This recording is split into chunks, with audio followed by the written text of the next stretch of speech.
महान मूर्ख सिकंदर भारत की ओर बढ़ रहा था और रास्ते में फारस था। उसने फारसी साम्राज्य को तहस नहस कर दिया, शाही परिवार के सारे पुरुषों को मार दिया।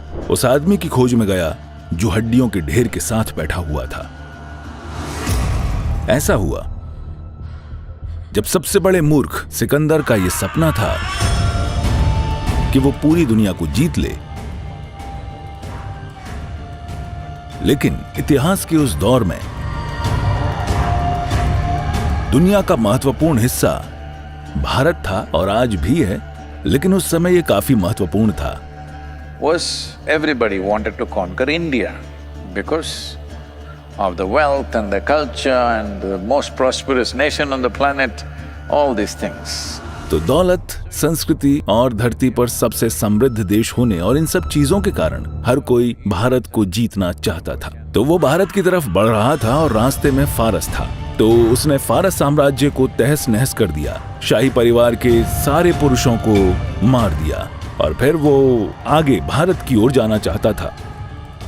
लेकिन फारस को संभालने के लिए उसे एक जागीरदार राजा की जरूरत थी, कोई ऐसा जो उसकी कठपुतली हो और उसके लिए साम्राज्य को संभाले।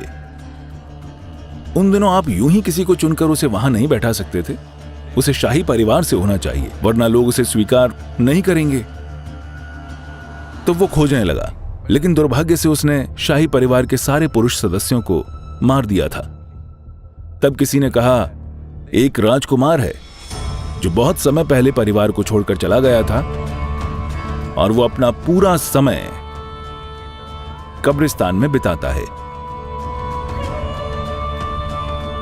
फारसी लोगों में ऐसा चलन है कि वे अपने मुर्दों को न तो दफनाते हैं और न ही जलाते हैं। वो बहुत चतुर लोग हैं, आज भी वो बहुत चतुर लोग हैं। मुर्दे पर जलाने की लकड़ी, ईंधन को क्यों बर्बाद करना? जलाने से हवा को क्यों प्रदूषित करना? धरती में गड्ढे खोदने की मेहनत क्यों करना? उसे बस यूं ही चिड़ियों और दूसरे मुर्दा भक्षियों द्वारा मांस खाने के लिए छोड़ दो, फिर सिर्फ हड्डियों को दफना दो, जो आसान है, क्योंकि 100 लोगों के मरने के बाद आपको एक बड़ी खुदाई करनी होगी, वो आसान होगा। मैं बस ये कह रहा हूं कि ये उनका तरीका है, ये उनकी परंपरा है। तो ये युवा राजकुमार घर छोड़कर चला गया। सालों से वो बस कब्रिस्तान में बैठा था, इन हड्डियों को देखता हुआ कुछ एहसास करने की कोशिश कर रहा था। भारत में एक पूरी परंपरा है कि योगी, उनके प्रशिक्षण का पहला हिस्सा है कि उन्हें श्मशान भेजा जाता है, वहां जाकर बैठो और देखो। तो सिकंदर इस आदमी की खोज में गया, तो वो वहां हड्डियों के ढेर के साथ बैठा हुआ था। सिकंदर ने कहा, देखो मैं तुम्हें राजा बना दूंगा, तुम बस वहां राजा की तरह रहो, मैं हर चीज की देखभाल करूंगा, मेरे सिपाही, मेरे लोग, हर चीज, सब कुछ संभाल लेंगे, तुम बस राजा बन जाओ, सिंहासन पर बैठो, मुकुट पहनो, मैं हर चीज का ख्याल रखूंगा। तब ये राजकुमार वहां एक निराश गिद्ध की तरह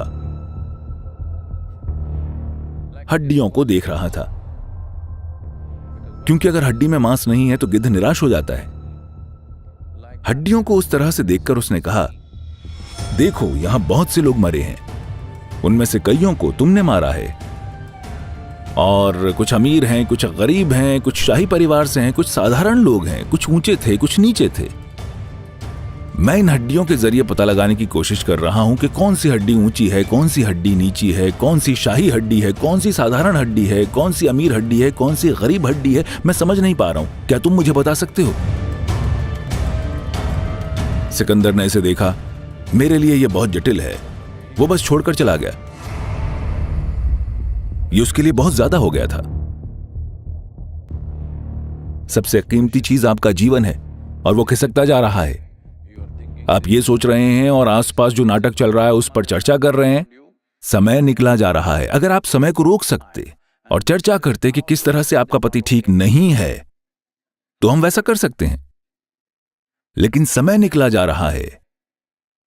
लेकिन हम ऐसी चीजों में समय लगा रहे हैं जिनकी हम परवाह नहीं करते।